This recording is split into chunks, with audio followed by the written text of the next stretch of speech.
It's me, Zenobia Darling. You're listening to hashtag Rockstar Life, the Coffee Break podcast. Let's go.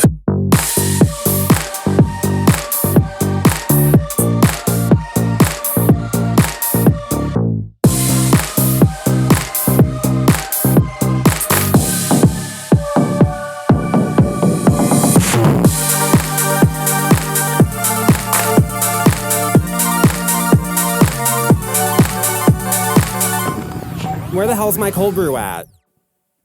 Ooh, what's up, guys? It is Zenobia Darling. I'm coming at you today on a beautiful October day. It is sunny and gorgeous out, and I have a little special espresso shot for you to celebrate Halloween. Halloween is my favorite time of year. It's my favorite holiday. Every day of the year is Halloween for me, but I especially get really excited around October because the paranormal reality TV content machine that is Discovery Plus always delivers with such amazing special episodes of all the paranormal reality television you could ever want to watch. And this year, Ghost Adventures, probably my fourth favorite reality show of all time. I've been watching it since the beginning. You can go back and listen to the episode with Para Ann where we dive into Ghost Adventures. Ghost Adventures, I've been watching it for years. It is my favorite show. Zach Bagans is just a hot mess because I talked about this several times before, but the reason why Ghost Adventures work is because Zach brings in like Bravo type aspirational lifestyle reality show theatrics into the show. So there's always this like beautifully airbrushed like aspirational quality to Ghost Adventures, and Zach Bagans just is he has that star power to him, that star quality, which I really appreciate. So this year they went to San Francisco and got on a ferry to investigate Angel Island, which is in the San Francisco Bay. It's their 2023 Halloween special. So I figured for this little beautiful espresso shot to celebrate Halloween, I would live react and deep dive and do a comedy monologue on the Ghost Adventures Angel Island 2-hour special that premiered on Discovery Plus. And it was a good one. It was a good episode. I was laughing my fucking ass off from start to finish. I mean, it really truly is a testament to the producers of that show and Zach that we are on season like 27 of this show. I mean, I've been watching it since, oh God. I mean, I started watching it in high school, like in 2007 or 8, and it's still kicking, it's still going, and it's just like, it still goes and it still delivers. And this episode fucking delivered. So let's get into it. Okay, so I pulled up Discovery Plus, and so I watched this last night. So I like smoked a lot of weed, and I have a projector in my bedroom, so like I can lay in bed and like watch like movies like on a projector. So I projected it, and I turned on Discovery Plus. I was blown away by the trailer photo for this episode because it's a special, so it has its own content button, like with its own like picture and marketing and stuff on the Discovery Plus app, which I thought was hilarious. So it's this like trailer photo. It's the 4 members of GAC. So you got Zach, Aaron, Billy, and Jay. They're on a boat, and you just see this like an island in the background looking a mess. I mean, it had to have been a bad air quality day. I mean, I know San Francisco has fog, but that fog looks a little bit more than just fog. I'm just saying. And you just see, I guess it's San Francisco Bay, the most polluted water I've ever seen. You see like the boat tracks of like the propeller pushing the boat towards it, and they're looking like a bunch of mobsters, which is always my favorite cosplay that they do on the show. They always act like they're like the bad boys, and we're the bad boys hunting ghosts and shit. And so you have that, and I mean, it's just like oil slicked water, pollution, smog over this island, and I'm like, ooh, what is this? Although I have to say though, I mean, that is some clever, not branding, but I mean, they're definitely bringing in some like real life horror. You know, yeah, that is the sad reality of our world, is that the water's very polluted a lot of places, and the air's fucking exhausting with how smoggy it is anymore. So I just thought that was funny. I was like, oh, they're already delivering this shit. So let's get into the actual episode. So it starts out, and they're given like the backstory of Angel Island. It was called the West Coast Ellis Island. So a lot of Asian immigrants, when they immigrated from China and other parts of Asia, they would land at Angel Island, and it was an immigration facility, much like Ellis Island in New York City. I'm an East Coaster, so I think everyone knows what Ellis Island is, but I thought that was fascinating. It's near it's in San Francisco Bay, and it's near Alcatraz. It was used during the Civil War, and it was used during WW2 as like a troop thing to protect San Francisco Bay. So I thought it was pretty fascinating that there was this, I don't know, this steeped history that goes back a century and a half. Like, So it starts, it gets into it. Already they're delivering some like ridiculous train wreck quality. So there's Zach's look for the episode. And Zach always, he's like a fucking Real Housewife because every time he does these special episodes, he's always dressed up. So he's like normally gothed out, has a little bit of like a Western quality to it, but it's still like all black, gothed out. And then occasionally there's like a vampiric quality to it, but it's always like fashion. And he always has like a look for the episode, and it cracks me up because, you know, and he knows he's like thinking he's a model. So that's the best part is Zach has that ego that you can tell he's like, I'm serving this look. Look at me. I'm serving it. So I freezed it. I paused it because this look was iconic. I mean, it was up there. So right away, he has like a black cowboy hat on. Oh, and I'm just going to say this about Zach's look too. It always has a non-labeled Ed Hardy quality to it, like a very New Jersey Ed Hardy quality, which is another thing that cracks me up. But he's still trying to be fashion. So right off the bat, I paused it. He has a black cowboy hat on. And I'm sitting there, I'm like, what is this? He's used to wearing like beanies. He's wore like, you know, like baseball caps before. And sometimes he just goes without a hat. Because he does have like good hair. Although I will say now it definitely is. He definitely likes some Just for Men. Just saying. Nothing, not judging him for it, but, you know, I will call out, you know, he has a goatee in this, and you can tell there's some Just for Men put in it. Because, you know, he's in his 40s. I'm just saying. So he has this black cowboy hat on, but it's not like a true Western, like, cowboy hat. It looks more like an influencer hat that Carl from Summer House would wear, but it's like black and gothed out, which I thought was funny because I'm like, oh, you know, so he thinks he's going to like Tipping Rose in the Hamptons or something with Carl and Kyle from Summer House with that hat, you know, and I thought that was funny because I'm like, you're trying to serve fashion. I see what you're doing, Zach. So then he has that, and then he has on his fake Ray-Ban glasses, which I always think are funny. Always wearing the damn glasses. And then he has a double-breasted hoodie on. So it's not like it's a hoodie, but it's also like a jacket. And I don't think it has a hood, but it has a double-breasted collar. And then you look at the sleeves and it's like weird zippers places, which I thought else was funny. So I'm like, that probably cost like $3,000 at, I don't know, the Coliseum shops in Vegas. I mean, Zach lives in Las Vegas, and you know he's shopping at there and probably going to Fashion Show Mall on the Strip. I'm just calling it out where he gets his fashion because I mean, it's probably a Zara look, but it could also be some random private brand. And, you know, there's always some like gaudy Las Vegas quality to all his looks, and this jacket had it. And then he has on his fingerless gloves, which they're like black cold weather gear gloves, but the fingers are cut out, so you see his fingers. He's wearing it. This was shot, I believe, in like July. So normally the Halloween specials, they film July and August, and then they edit them in September for October premiere. That's normally how this stuff works. Sometimes they tape it a little bit before, like I know Food Network tapes in like April or May. But I'm like, it definitely is cold weather gear that you're wearing when it's hot outside. It definitely was taped during the summer. I get San Francisco, like the water's cold and it's California and it's on like a time delay. So it might have been cold, but it's not that cold that you need to wear fingerless gloves. I'm just saying, Zach, you look ridiculous. So then it starts off, Zach's trying, they had to do a real quick production change, which you can tell, I think was kind of scripted because it's like, it was thrown in there like Zach's like calling Aaron. So it's Aaron and Jay in one, and they're always in the blacked out SUV. That's the other part that cracks me up. Always in some blacked out Escalade. Always like, it has that aspirational quality. It's always like, I mean, looking like mobsters. Like, it's nuts. So they're in San Francisco and they're driving to, I guess, the ferry terminal. And Zach has to call Aaron and Billy in the other car. Billy's driving to say, hey, we got a production change. We got some activists who can only talk today. So we got to head over and talk to her and interview her.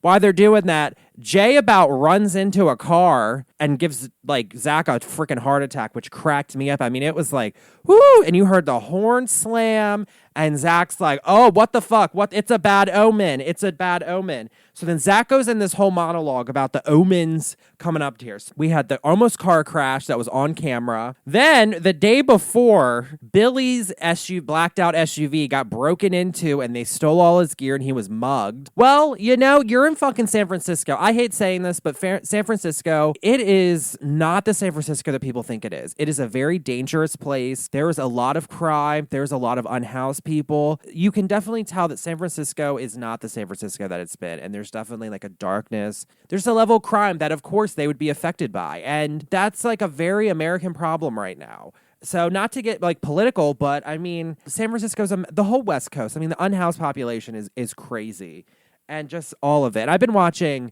some dude who like interviews homeless people and like drug addicts on Skid Row. Well, he was in the Tenderloin district in San Francisco, and it's like you get to see how these people live, and it's like people forget that they're humans and that they are humans out there who are unhoused, living with horrible mental illness, and there's just no help for them. It's fucked up, but of course that makes an appearance in there, and Zach's like, it's an omen, it's an omen. And then some crew member's immediate family member, they got a call that they died. So Zach's like, there's been 3 omens with this, I got a bad feeling about it, and he's all being all theater kid about it, which, whatever, it is what it is. Okay, so then Zach does, so they go, after the whole mess happens, and they go into some more in-depth history of Angel Island, which I did notice that it did have, though it was populated by indigenous Americans, then the Spanish came, and then the Civil War, WW2, an immigration center and detention center, and then Alcatraz escapees landed on the shores.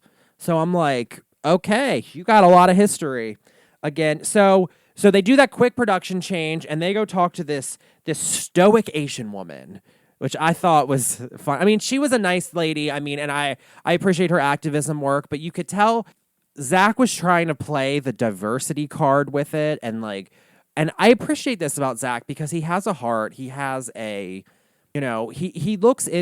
tries to be compassionate. And that's what I think makes the show compelling, is you can tell that he still is compassionate, even though he's Zach Bagans. So he's really trying to play up they're immigrants, they were here, look how much they fought for. Yes, they are Asian.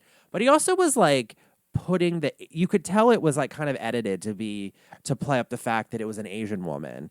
And she's sitting there talking about her family history of coming through the island. And I just have to say right off the bat, she was lit like Lisa Vanderpump. I'll say that. I mean, she was beautifully lit, looking like a regal queen, looking like a Real Housewife. And you could tell Zach hates talking to people. He's trying to do this interview with her, and it was cracking me up the whole time. She confirms that there was torture and abuse of immigrants, including her dad, who was there because, and that's so fucked up. These people crossed the fucking large Pacific Ocean, wanting to come to America, just got a better life for themselves with the American dream, and they land here, and then our immigration people treat them like garbage. They torture them. They, just do really inhumane shit to them, and that's really kind of fucked up.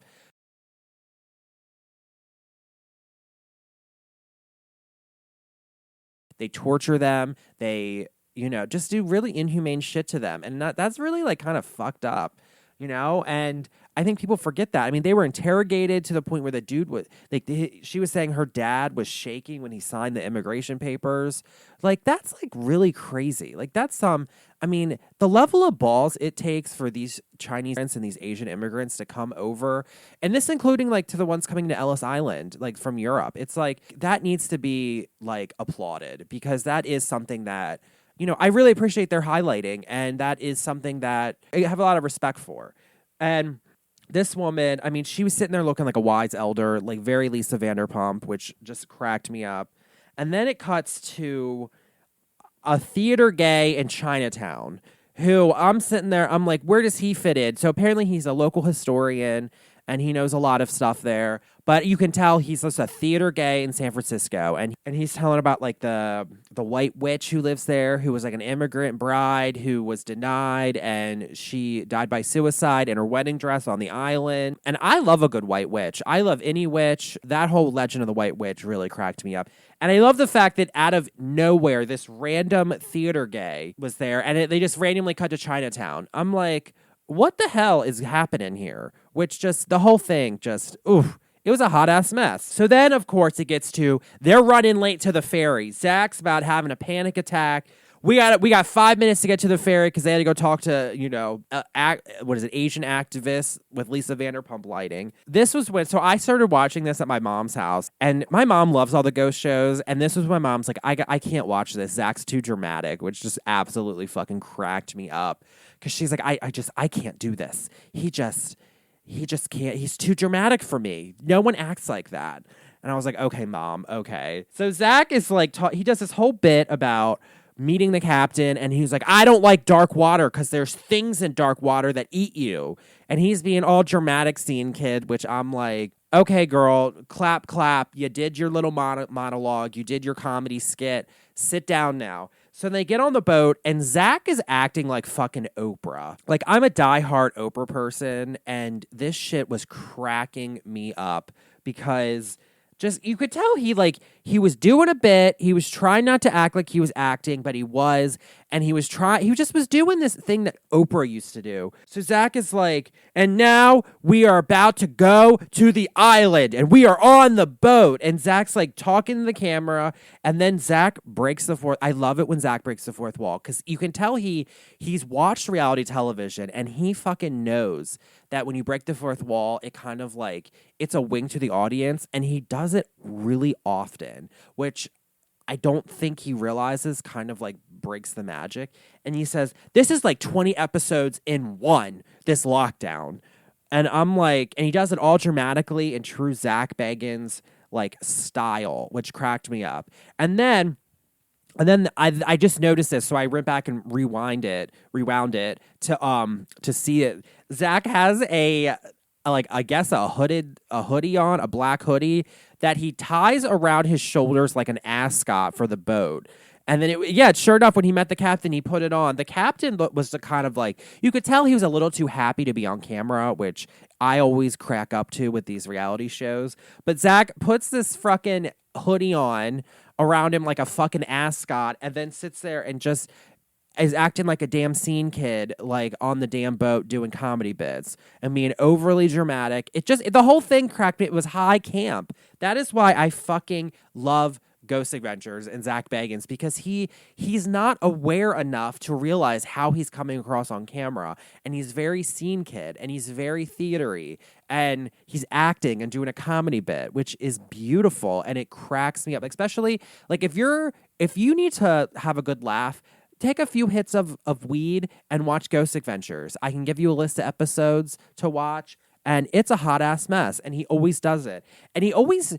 Like, there are a few times where he does it where it's intentional, and you can tell he's trying to, like, comment on the absurdity of it, because there is a level of absurdity to Ghost Adventures. Like, especially when it comes to paranormal mythology, there is this level of absurdity that sometimes to kind of, bring back into it, like, the seriousness of what they're dealing with, they will break the fourth wall. But in this episode, Zach just does it just to do it. I'm like, I know what that is. Like, fucking scene kid, acting, theater bitch. Like, we get it. So then we go on to the interviews, which are always a highlight of Ghost Adventures, is when Zach does the on-site interviews with the people who have experienced the paranormal, people who live on, the lockdown, people like who would just have the paranormal experience, and they're just gathering information, kind of doing walkthroughs about what's in the thing.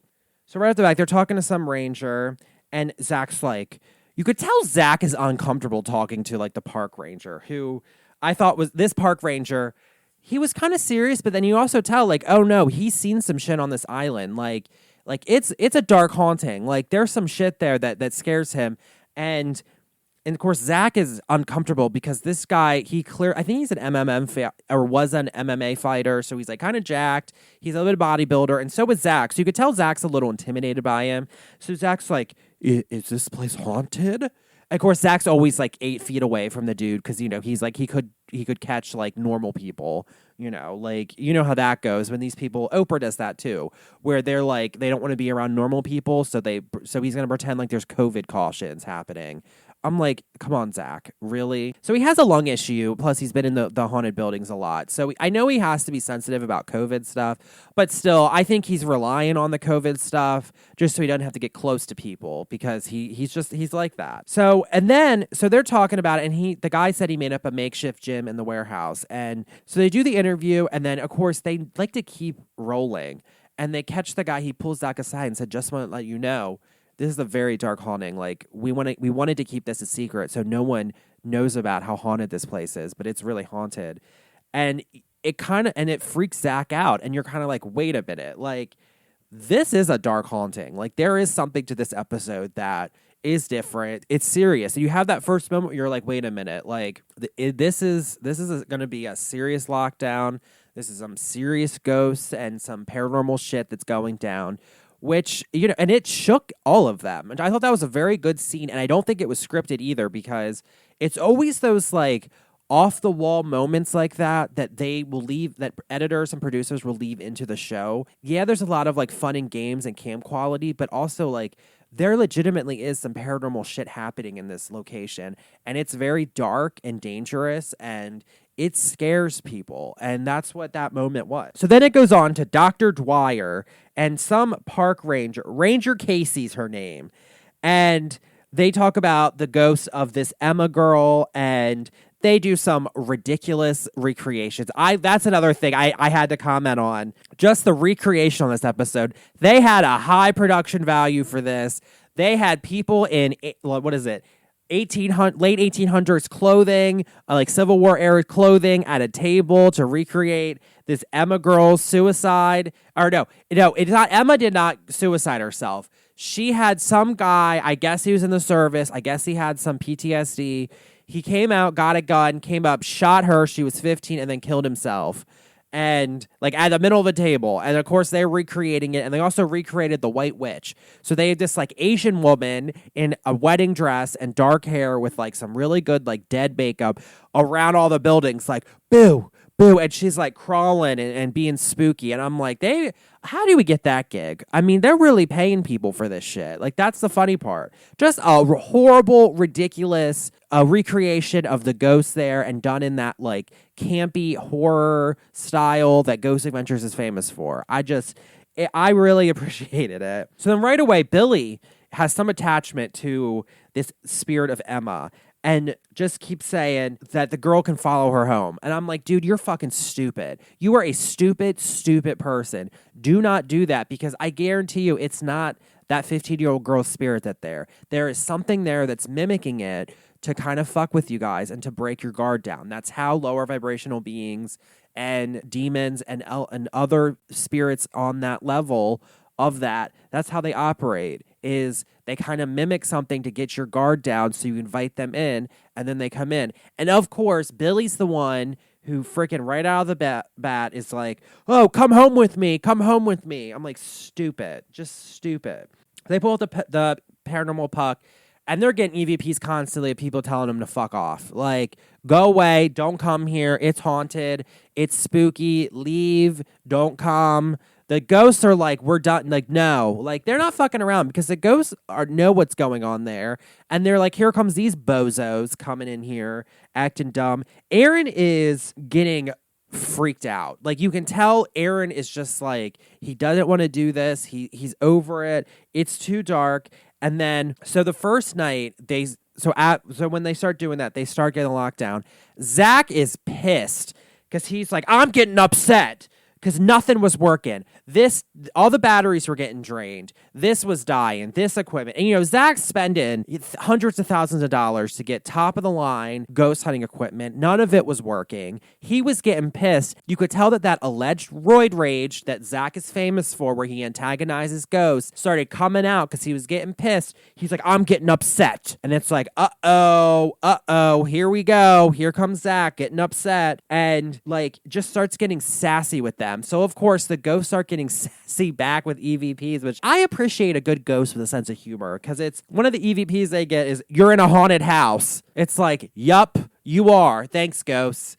And it's just being like, dude, like, fuck off. Like, you're in a haunted house. You're antagonizing this shit. You're being an idiot. And then you're freaking out about that. Like, girl, bye. You could tell the ghosts were over it too. So we cut to the next day, and we get to miss Zach on the boat. Thank God, because I don't think I could have taken another moment of him on the fucking ferry again. So we cut to them already on the island. It's the next day, and Ranger Casey has some information that they need to share, and it's urgent. And of course, it's the same thing. We could tell it was like, production change.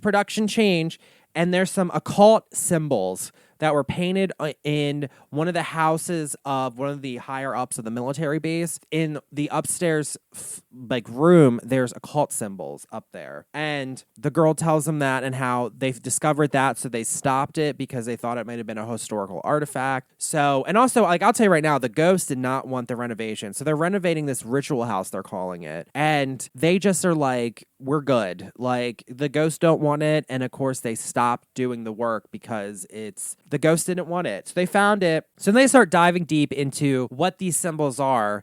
And they start coming up with that a lot of these symbols relate to Aleister Crowley and his writings of Thelema. Side note on Aleister Crowley, I love it when he makes an appearance because this is my thoughts on Aleister Crowley. He is an old gothic gay. Like, that's all he is. He's an eccentric gay who just fucked around with people. And yeah, he wrote some shit. He did a lot of drugs. He fucked a lot of men and women. And he called it magic. And he just was an eccentric gay. That's it. And I love when people get him so seriously. Like, that's all Aleister Crowley was. And it cracks me up. A bitchy goth gay, don't take him seriously. And of course, they're like, these are occult symbols. These are occult. Yup, they are. But I'm sure that, I think Aleister Crowley did come through San Francisco one time because he's traveled the world, because he also was very rich. So, like, people don't realize that, is that he had money and that he traveled a lot. And he did go through San Francisco. So I just think this guy was just painting stuff on the thing and didn't realize it, because then we cut to Jay investigating these fucking symbols.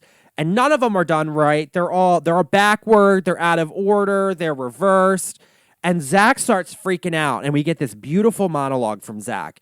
And Zach's like, when you do that and you set the intention, you're conjuring things and you're reversing it. I'm calling bullshit on that right now. I think it was just some messy Civil War era soldiers doing some bullshit. They probably just did some sex magic with Aleister Crowley, and he wanted to paint some things. He probably was on drugs and painting the damn walls and was like, I'm going to do this Thelema shit and painting it backwards. That's all. They're thinking too much into it. I do not think that all that occult symbolism, I think that was just, they're thinking too much into it. I don't think they were conjuring shit. I just think they were on drugs and reading writings of Aleister Crowley. That's it, Zach. But then we get this beautiful monologue from Zach, how it's the symbols inverted and how it's where there's nests and there's been stuff conjured on this island, and there's so much despair and torture and lost souls on this island. So what was conjured, and what did the conjured conjure up themselves and invite their friends? So we don't know what darkness is here, but that is why we do what we do as ghost adventures. So we get that moment. There was two monologues from him in this episode. That was classic Zach, and that was number one, especially when he's talking about the nest of demons. Girl, take a pill. Calm down. Like, it is not that serious. I'm telling you, and then I could go on for days about that. So then they do the first night investigation. I got to be honest, this is where it got a little boring. The edible I took really kicked in. So I don't really know what was going on. I will say there was some good graffiti on the buildings, on the staircase. I did appreciate that. They called some orbs, and then they start mocking the 16-year-old girl's killer. Stupid. So then I got up to pee, and then I came back, and in classic Ghost Adventures form, this is my absolute favorite. There's always some, I call it a Rube Goldberg machine contraption. So, the Rube Goldberg is like those contraptions, like you go to like make toast, but it goes through this whole little thing of like dominoes, and like you got a seesaw, and it's like a little obstacle course. But, I always say at Ghost Adventures, they do one with paranormal equipment. And they always have some ridiculous paranormal researcher on there. This guy, his name I think was Fritz or something. He's on there, and he's doing something to get paranormal research, and they bring him on, and so they're doing something, and of course the ghosts are like, what the fuck is this shit? Like, leave me alone. Then Zach starts crying and freaking out because there's lost time when he was upstairs. He's like, I thought I was up there a minute, I was up there a half hour, and he starts like crying. Okay, let's really deep dive into this, Zach. You got too excited, you're freaked out, you lost time. You're antagonizing the spirit of someone who murdered a 15-year-old girl and then died and and then suicided themselves afterwards. You're provoking that. You're in a very haunted island in the San Francisco Bay. Stop. This is where you need to be ethical with ghost hunting. So side note, ethical ghost hunting, don't be like Zach. Go back and listen to the episode with Paranormal where we talk about ethical ghost hunting. Don't be like Zach, especially this episode because he's a fucking idiot in the whole thing. Why Aaron and Billy Aaron, Billy, and this Fritz guy are doing that Rube Goldberg paranormal research machine. Zach has a binaural microphone, which, I mean, I'm sitting here on my podcasting microphone with my little soundboard with me in my art studio. Straight up, they're there with a binaural microphone, and it's like, girl, bye. Like, come on, what the fuck is that? Are you doing a podcast with the ghosts? Is that what you're doing? It's ridiculous. So yeah, then I got up because I kind of got over it. I went to get my acai bowl to have, because at that point I was getting the munchies and I was hungry. So I'm eating my acai bowl, come back. Zach's freaking out again about getting evidence. And remember the show Most Haunted it was a British show that had a lawsuit and everything. Zach's pissing the spirits off because on Most Haunted, they would always ask for paranormal evidence and then they would freak the fuck out when they got it. And Zach did that because they got some evidence and a really good EVP, and Zach freaks the fuck out. That's what you're asking for. You're asking for paranormal research. So calm the hell down, Zach. It's not that big of a deal. So they're talking about like the most haunted people. It's ridiculous. So then it cuts back to the guys are fighting, like they're having a cat fight, bitchy argument about that Rube Goldberg machine. You could tell Aaron's over it. He does not want to be there. He doesn't want to be around them. They're just fighting. The dude Fritz, I have here is Jeff guy. I don't know his name. I wasn't paying attention. He's talking about getting a drill bit to hook it up to the thing so it gets a lot of energy. And Aaron and Billy just are like, like they're just fighting. And it's beautiful. They're being catty, fighting like Real Housewives on a Sprinter van. I really appreciated it. So then at this point, while they're watching, I realized that the Real Housewives of Miami trailer dropped. Side note on Real Housewives of Miami, I can't wait. I fucking can't wait. I love Leisha Hochstein. I love Alexia. I hate Larsa Pippen. I can't wait for it. It looks so good. I feel really bad. Gertie gets breast cancer and they're dealing with that. And you can just tell that there's like high theater, high drama, high comedy. The Real Housewives of Miami, I'm so excited for them coming back. At that point where they're fighting, I turn on Real Housewives of Miami trailer and I watch it. So then I kind of checked out for a minute. So then we cut to, I'm calling it the Horror Babylon. So Jay and Zach go up to the ritual room, into that third floor room where the occult symbols were. And so Jay wants to do some Thelema ritual to conjure Babylon.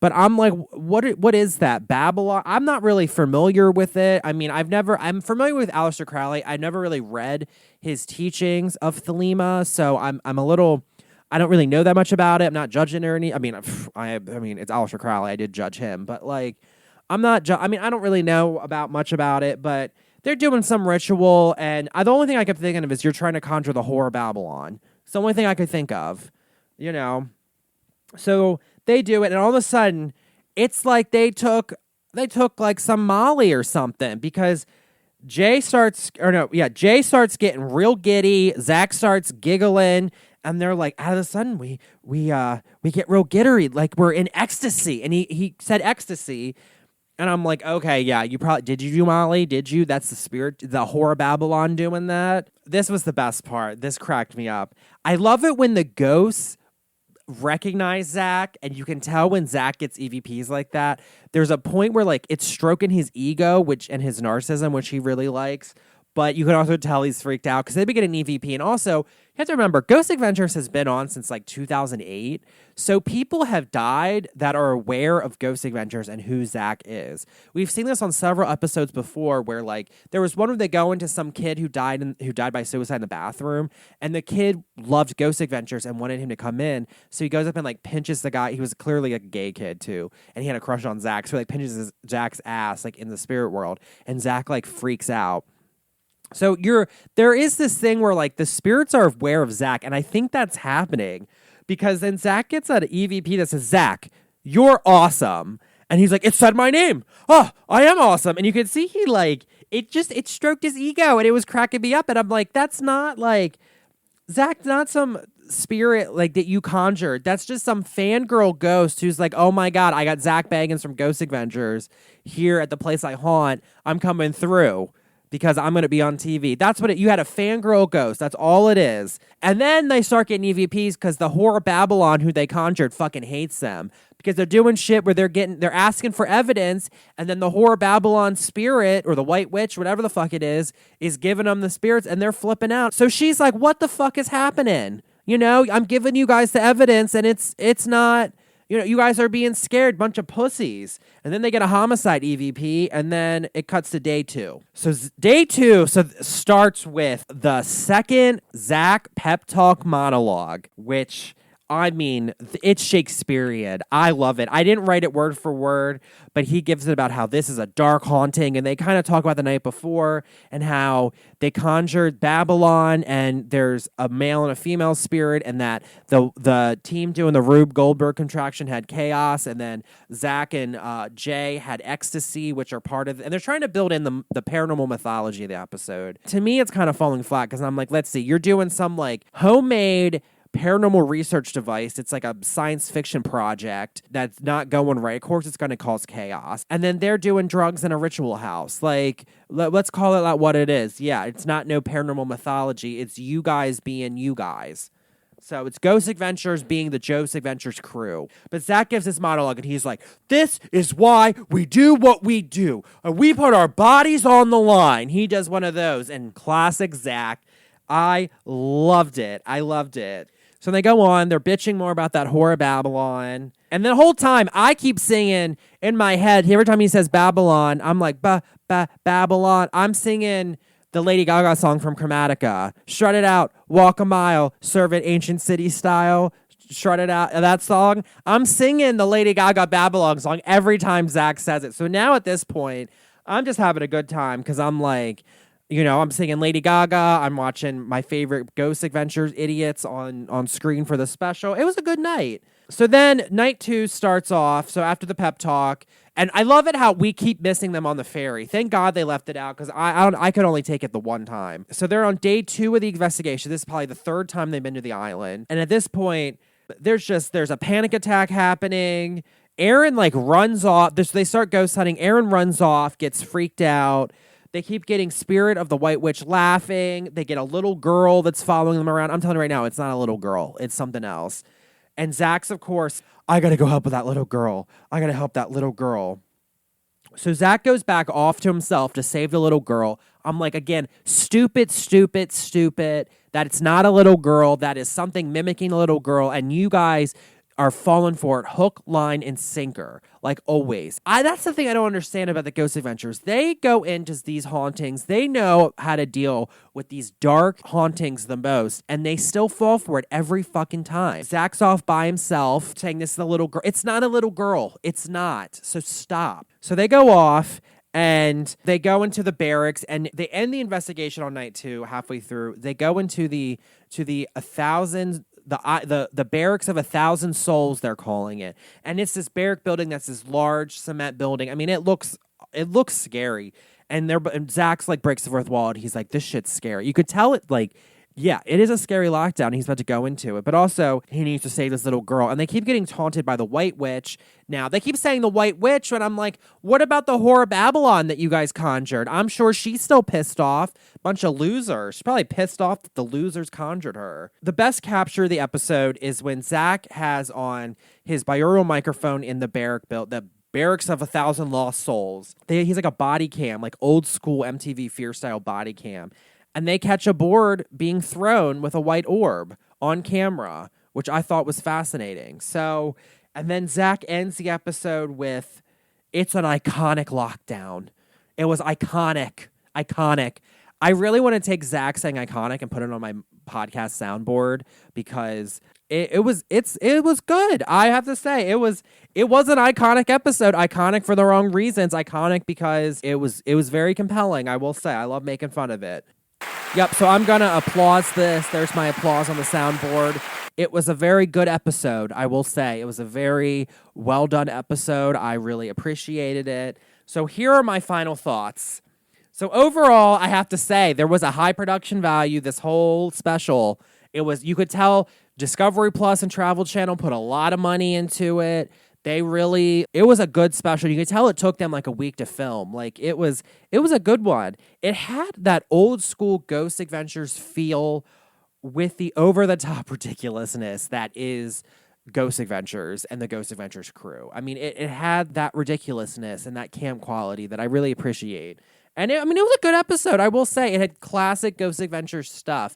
And it kind of harked back to a lot of the old school iconic episodes that they had. I mean, I was with Para Ann, the episode I released a few weeks ago, and I actually was editing that last night when I was watching it. It was all fresh in my mind, but there was a lot of parallels between this episode and the Pavelia episode that me and Para Ann talk about. And the one where he got possessed, although no one got possessed in this episode. But when they go to islands like that, it kind of harks back to early Ghost Adventures days, which I really liked. And it ended with them on the actual Angel Island ferry, and you could tell they look like they've been through a damn war. You could tell they're exhausted. They want to go to bed. They're like, we're done for the night. That was intense, and I appreciate it. I'm going to end it with this. So do not go on this island trying to break into the buildings to ghost hunt. Just don't. I'm sure that to get on the show, to get the access, I'm sure the park rangers are anticipating an uptick in paranormal tourism to the island. So I'm sure that they are really like boosting up security. So do not go to the island to break into it. If you're going to ghost hunt there, do it legally and ethically. Don't be like Zach. I mean, Zach and the Ghost Adventures crew, they had permission from park police to go into the buildings, and park police was present for them to do what they do. It was all kosher. If you're a normal person, do not go there trying to ghost hunt and go to the. I mean, you could probably. I will say for this type of lockdown, this type of location, I am sure that if you go there on like a hike during the day. Oh, and you bring like a spirit box just out in the open, you will get stuff. I think it is that paranormally active, but you don't got to go in the buildings to get stuff. The ghosts are probably wandering around the island, and I'm sure they'll talk to you on the spirit box. So, I mean, if you go there on a hike, just take the ferry there, I'm sure it'll be fine. It'll be 100% fine. I don't think park police will mind that, but do not try to break into the buildings because I'm telling you, they know that you're coming and they're going to be on the lookout. They're going to be vigilant. With that, I'm going to end this little espresso shot. Happy Halloween. Go out, have fun, be safe, celebrate being spooky goth bitches like I love. Yeah, so enjoy Halloween. I hope you enjoy this little espresso shot teaser where I take the piss out of the Ghost Adventures special. They really keep delivering. And yeah, make sure you like and subscribe. Follow me on ZenobiaDarlingCreative.com. And peace out, guys. Mwah.